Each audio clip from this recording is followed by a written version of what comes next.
Hello and welcome back to the Karma Stories podcast. I'm Rob and I hope you are having a wonderful day today.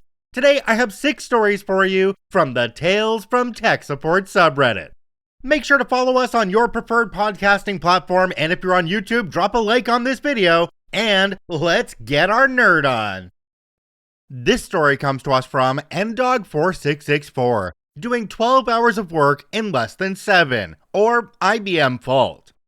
Story 1, 12 hours of work in less than 7. Wait, now 6. My job is tech support related but pretty broad, fixing automation machinery, industrial IJPs, biotesting, networking, servers, and monitoring software.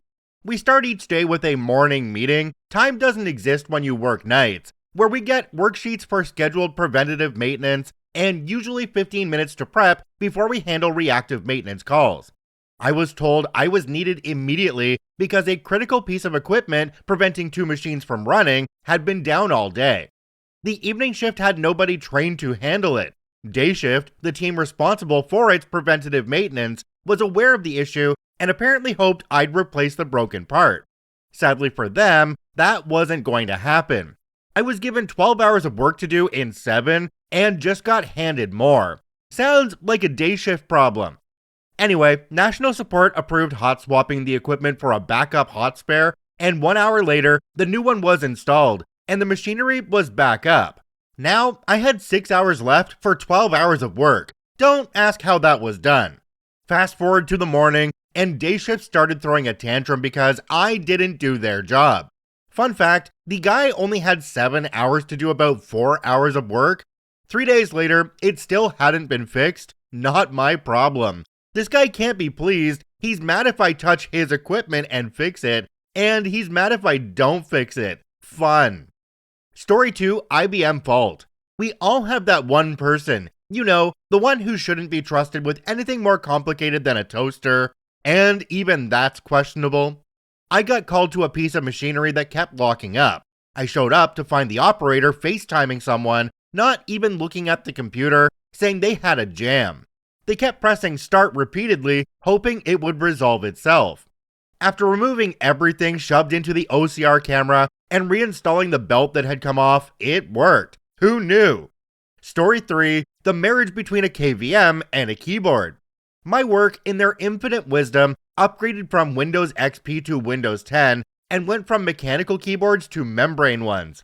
In an industrial setting, keys start to rip off over time, and a fellow tech wanted to replace a broken keyboard on a machine. They tried a new one, same model, no dice.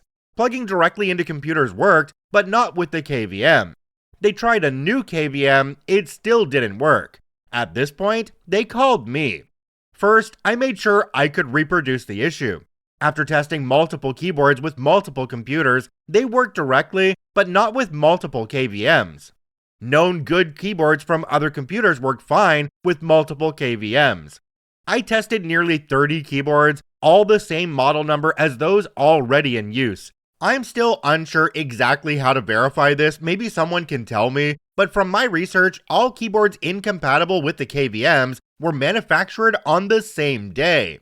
USB keyboards have a few different communication standards, and not all are compatible with KVMs. I believe some manufacturing change occurred, so even though they were the same model, they were no longer compatible with the KVMs. I found only one new keyboard not made on that day, and it worked. Jumping down to the comment section on this one, we have one from a user called Aussie286. It says, "Oh man, keyboards not cooperating with KVMs is a tale as old as time.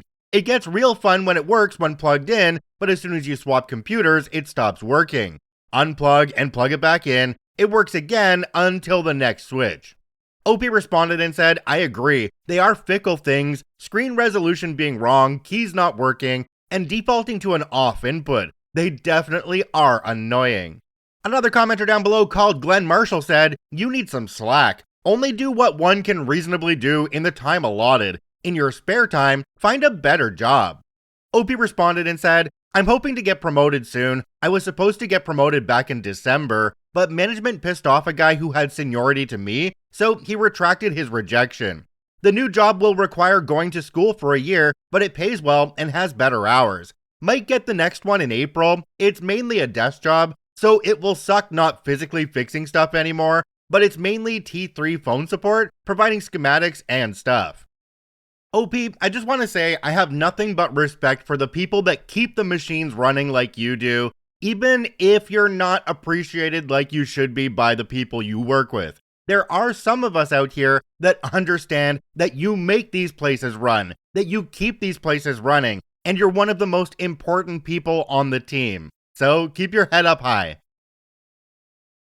This story comes to us from The Old Gaming, a tale about cheap tech and lost data. So my mom was already the person to cheap out on items, any items, but especially on tech for some reason. Whenever we got something like a phone or tablet, it was the lowest end, lowest spec device. This is also the reason I never played any games more demanding than Minecraft, until I got myself a laptop for my own money. Notably though, she cheaped and still cheaps out on storage devices. First micro SD card she ever bought was for me. It failed after 2 weeks and my data got lost. Obviously, I was the one who had to try and fix it, as she didn't have a clue how. As a 6-year-old at the time, I failed to do so. Now, it's been many years since then. She stores all her data on cheap pen drives, micro SD cards, and 15-year-old hard drives.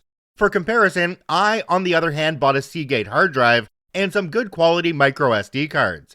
Now, all these old micro SD cards and pen drives of her started corrupting. I went through them a while ago. When I did that, I made backups of both her and my data, which though she doesn't know about.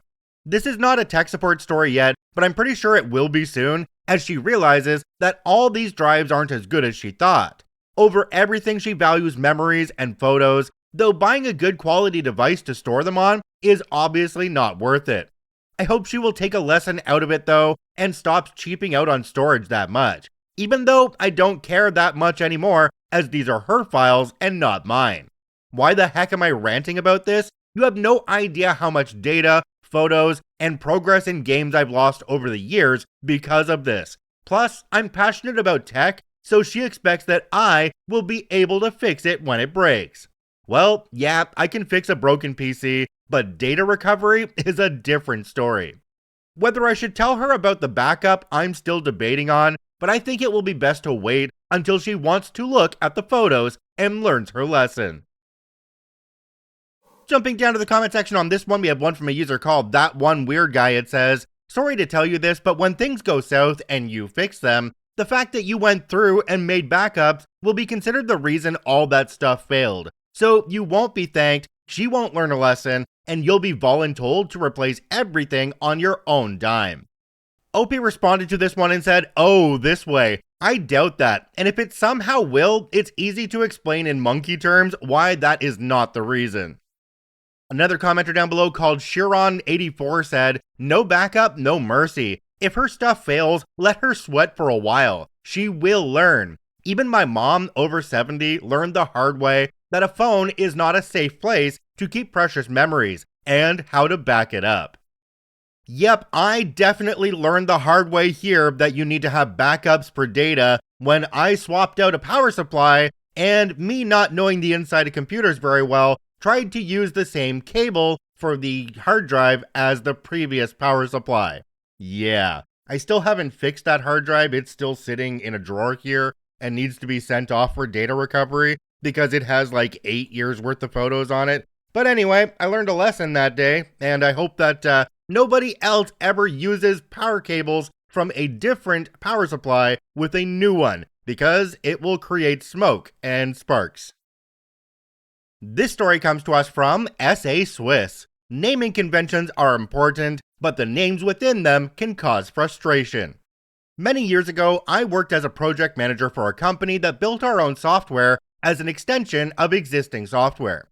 Within this role, I had to deal with the developers, sharing the client vision as well as deal with the client, showing their vision in demonstrations. For this story, it is important to note that the naming convention for our servers was based on their primary location. NE equals Newcastle, PO equals Portsmouth, RD equals Richmond, and so on. Late on a Thursday evening, I asked a developer to release the latest version of our software to a test server. The server was called AnyTest. The conversation went like this. Yes, please release the software on the AnyTest server, ready for validation tomorrow morning with the client. Developer says, AnyTest? Yes, AnyTest. Okay. The following morning, I wanted to demo the software. I log into the AnyTest server, only to find that the latest version of the software is not there. I reach out to the developer and ask him where the release is that we discussed the previous evening. It's on PO test, but I asked for it to be on AnyTest. Yes, AnyTest, so I chose PO. Only then did the penny drop for me. AnyTest equals AnyTest. Not so much a tech support story, but a cautionary tale. Jumping down to the comment section on this one, there's one from a user called CattlePawBean. It says, and this is how you learned to put things in writing, right? You're a project manager for F's sake. You have to think of these things before they happen. Signed, a retired PM. OP responded and said, I'm not sure everyone caught the sarcasm in your comment. Perhaps ending with a /s will make it clear. I'll take it as sarcasm. Alright, so I understand this one, but it's not as bad as the place that had all of their conference rooms named after large cities. And so when they sent out a notice saying that there was a meeting on Friday at 10 a.m. in Oslo, which was a conference room, they had people actually fly to their office in Oslo for the meeting. So yeah, this can definitely go a lot more wrong than it did in OP's situation. And OP's situation was really easy to clear up. This story comes to us from SeymourButts123, when the CEO's high-tech solution turned into my biggest headache. I work as the lead tech support for a mid-sized company. Last week, I get an urgent email marked high priority from the CEO himself.